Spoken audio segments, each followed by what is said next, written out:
So, in talking about Burundi, you started this coffee futures exchange or this futures exchange, and initially, you're the only counterparty. So, you're buying and selling the futures contracts. Well, actually, the farmers can sell because they want to lock in a price. So, you're buying their futures contracts, which means you're going to have some cash set aside. So when the farmer brings this bushel of coffee and says, hey, I want $50 for this, give him the $50. Then you take that bushel of coffee, the market price is 45. Take it to the market, sell it for 45. You make a loss of 5. But you make up for that loss through the premiums that you charge. So if the farmer sells a call option for, if the farmer sells a coffee futures contract for $50, all right, that means somewhere in there you're going to have to charge some kind of premium because you're buying it. You're paying them $50. All right? And they're going to give you that coffee for $45. So you throw a premium in there to reduce that loss of $5 to maybe $2. Now, if the farmer sold you a futures contract for $50, that means they sell you that coffee for $50 and the market price is $55. Then you go sell it for $55 and you make $5 profit. But work that out. Research the futures market. Go to the National Futures Association. Look up Chicago Futures Exchange. Read up on Chicago Board of Options Exchange. This might be a little bit more involved because you have to understand pricing of contracts. If you want to go into options, you have to understand option maths, the Greeks, delta, gamma. Delta stipulates how much the option will move, how much the option's premium will move relative to comparable move in the underlying. Gamma signifies how the delta moves up or down as the underlying price moves up or down. Vega is focused on volatility. How sensitive is this option to changes in implied volatility on the underlying contract? Theta looks at time value. So as time goes by, an option decays, so its premium drops with each day. That is theta. So if you're going to start an options exchange, a futures exchange, do the research. All right? Chicago Board of Trade, excellent place. Go to their site, a lot of information. Understand how they price contracts. Chicago Mercantile Exchange, excellent source of information. They also have a website. National Futures Association, excellent choice. Check out their website. Chicago Board of Options Exchange, CBOE, check out their website. As you move on, you're now going to pull producers onto the market. So you already have the suppliers of the commodities. Now you're going to pull the users of those commodities onto the market. Once that happens, then you can step out of the picture because now you have the counterparties.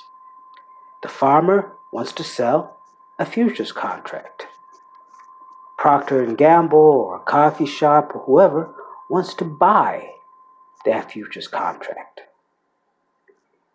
It goes between them. All you serve, all you function as, is an intermediary to facilitate that exchange and to provide assurance that if this guy sold this futures contract and this guy bought it, this guy's going to get what he bought, this guy's going to deliver.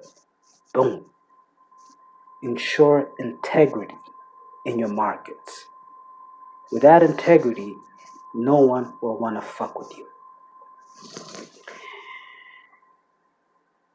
Now, just a real quick note on futures. Just a little side note.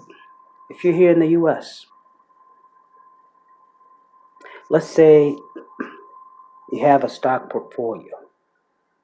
You own 20 stocks. I don't care, you could own 10 shares, 10 shares, 10 shares, 100 shares, 1,000 shares.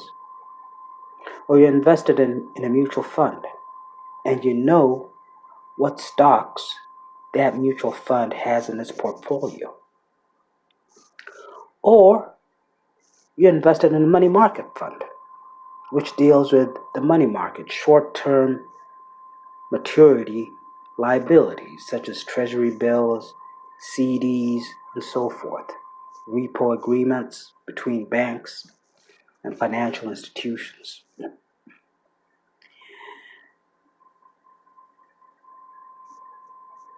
If you have a portfolio of stocks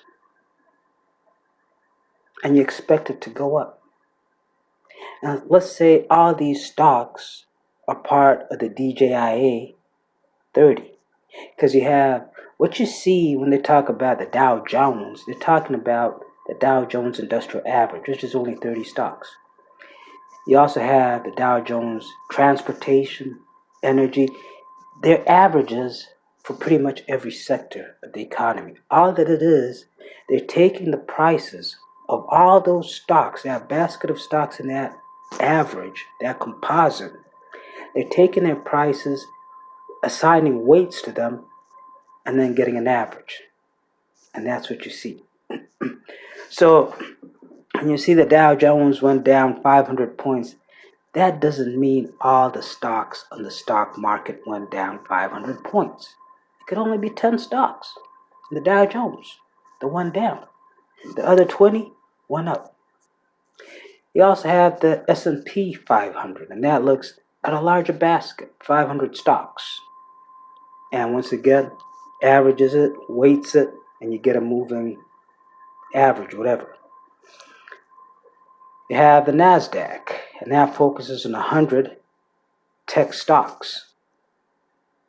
You have the Russell, I think it's the Russell 100, Russell 50, and Russell 5000.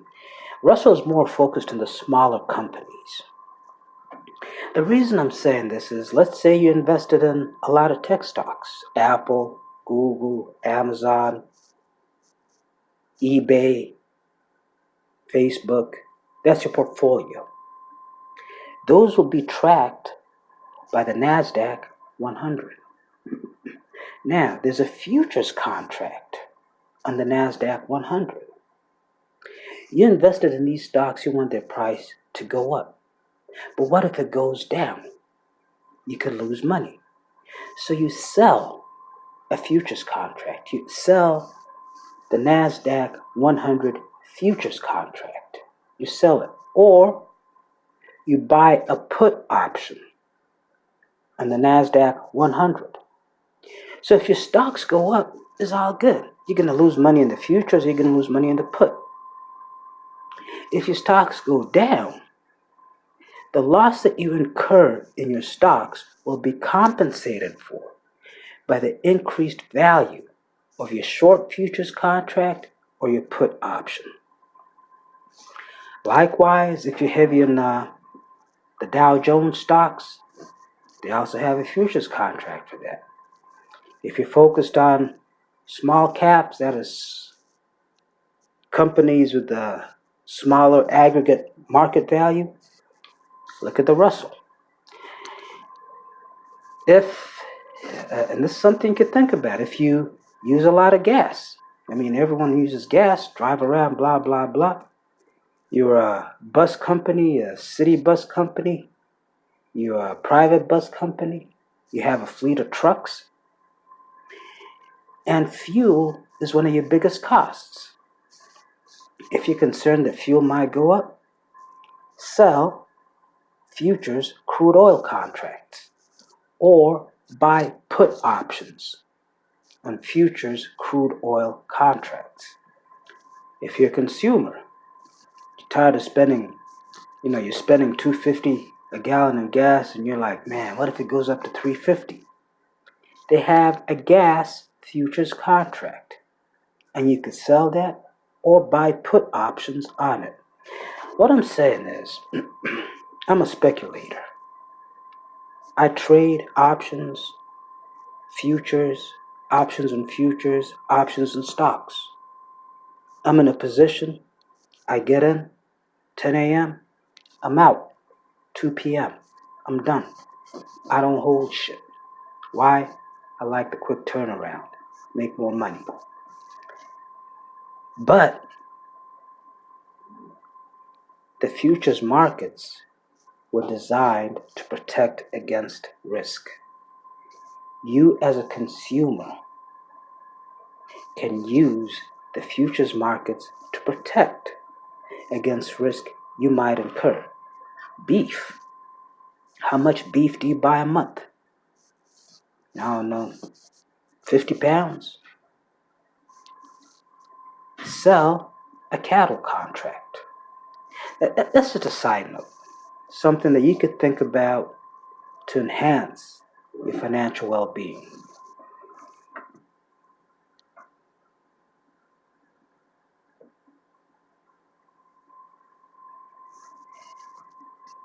What I've given you is information you can use to develop your respective economies. Prior to this, I provided details that you could use to build wealth for yourself. Before I leave the discussion of finances alone, I just want to send a word out to Black professionals. I used to be a Black professional. And I'll tell you my story, and you'll understand why I'm telling you my story.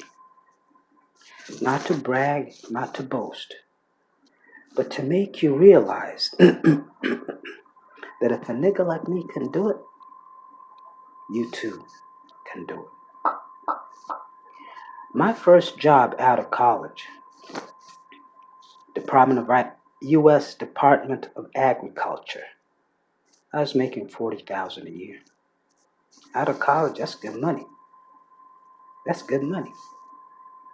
My rent, I was in D.C. I didn't need a car. Caught the train. My rent, $600 a month. Good money. 3 months after that, I moved to the U.S. Department of Agriculture, right down the street. There, I was making $52,000 a year. 2 months after that, I moved to the Pentagon, across the river. And there, I was making $63,000 a year. 3 months after that, I moved to what is now known as CenturyLink. And there, I was making $120,000 a year. About 4 or 5 months after that, I moved to another company. And now, I went down in salary to $100,000, but they gave me 10,000 stock options plus a $15,000 a year bonus. And the beauty of that company, I worked for them for about a year and a half. During that entire year and a half, I did not rent an apartment, I did not own a house, I did not own a car. Because every week, they would fly me to a different client site. I was a consultant for them. They'll fly me to a different client site. On Sunday night, I'm on a plane. I land Sunday night where I'm going. Check in a hotel. They're paying for it. 4-star hotels, nothing less. Rent a vehicle at the airport. They paying for it. Full-size vehicle or premium, nothing else. Meals, breakfast, I had a $25 allowance. Lunch, I had a $50 allowance. Dinner, I had a $65 allowance. This company allowed me to spend up to $150 a day on food. So, and then on Friday, I'm done with the client site. They fly me wherever I want to go in the country. And I stay there for the weekend. Sunday, back on a plane. 1.5 years. After that, I moved on to another company, and there I was making about the same amount, $115,000. And then I moved on to another company, which is my last company that I worked for in corporate America, and I was making $250,000 a year. I went from being an engineer to a project manager to a program manager to a portfolio director within the span of 5 years out of college. I left corporate America at a level that most people will never attain after 20, 30 years. If I would have stayed, I'd probably be an executive right now. But I got tired of the politics. The reason I'm saying this is that black people, black professionals, you need to be aggressive in corporate America. You need to be aggressive. Already, they look at you and think you're not as good as them. Already, they're going to question you. What you need to do is let your work speak for you. Let it be known what you can do and what you have done. Seek those higher positions. Don't wait for someone to say, hey, you want a promotion? No. You go out and get your own promotion. That is what I did. Skills. You want to be the best motherfucker out there. If you're the one black person in the accounting department, you want to be the goddamn best fucking accountant. If everyone else in that accounting department just has a bachelor's in accounting, go get a CPA. Go get a master's in accounting. If you're a black engineer, a software engineer, network engineer in IT field, get certifications. Get as many as you can. Start a blog. Show what you can do. If you're a black manager, maybe you're the only black manager in your department, all the rest are white or whatever, stand out. Make your department the best department. Make your department the department that everyone wants to work in. If they all have bachelor's degrees, get an MBA. And then let it be known what you can do. Let it be known what you're capable of. When I was in corporate America as a project manager, all the other project managers would have 1 or 2 projects running at a time. I'd have 5, 6, 7 projects running at a time. Why? Because these motherfuckers, white boys, they saw what I could produce. They said, this nigga, he delivers on time and on budget. And everyone wants to work on his project. So whenever they had something urgent, something critical, they called me in. The CIO, the director, the vice president, they called me and said, look, man, Mo, I got this really, really important project that I really need done. And I really need it done right. Now, I know you're busy. And I'd understand if you say you can't do it, but man, If you got some cycles, I mean, if you need, I could talk to. This is a CIO.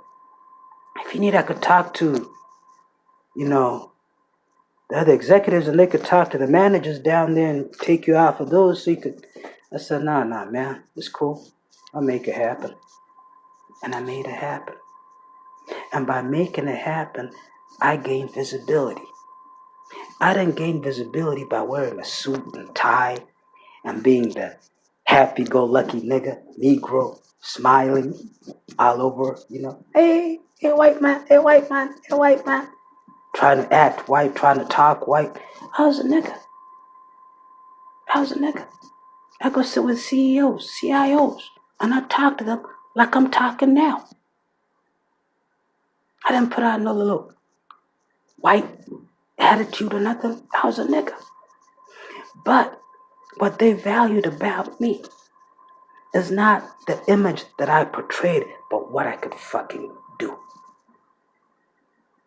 And I'm telling you, black people, stop waiting for someone to give you a promotion. You're smart. That's how you got where you are. Now you think, ask yourself, where do you want to go? And what will it take for you to get there? And then do it.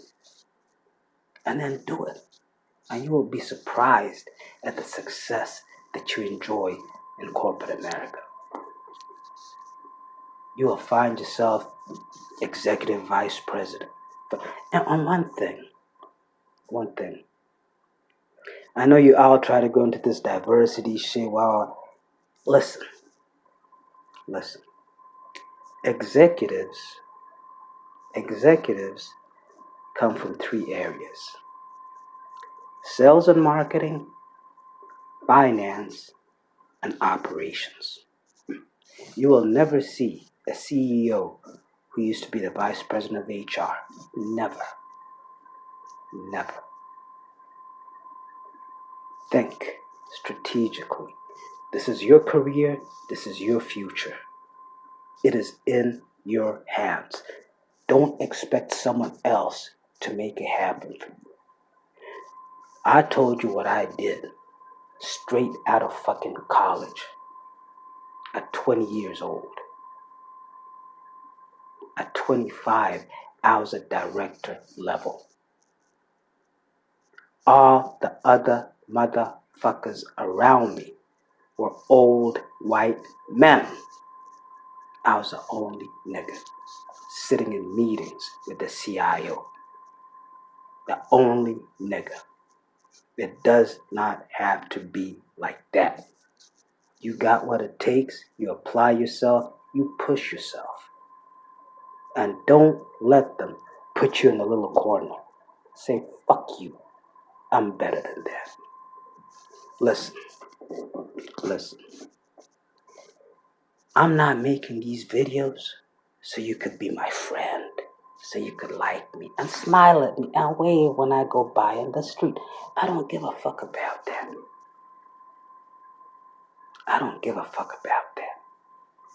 I'm making these videos because I see in my people, black people, from all over this fucking world, so much fucking potential that is wasted every fucking day. And it pisses me off. There is no fucking reason why we should be at the bottom. None.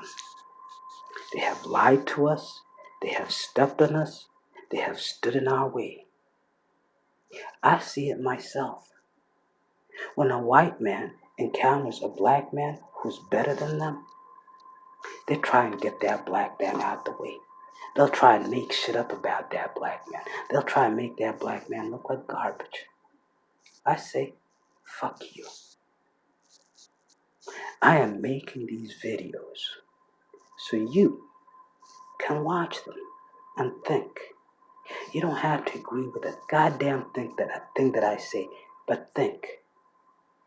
And ask yourself, how can I apply that to my life to make myself more successful.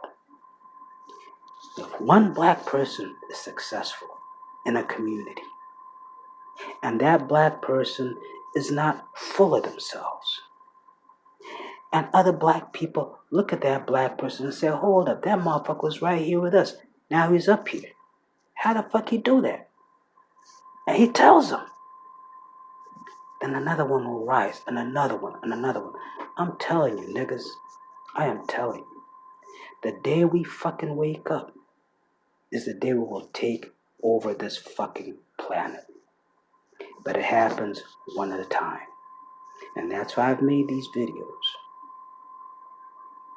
So you can use it as a seed and go out and do your own research and build on it. And then build something, build something, build something. We belong on top, but we have to wake up. Once again, thank you very much for tuning in. God bless and good night.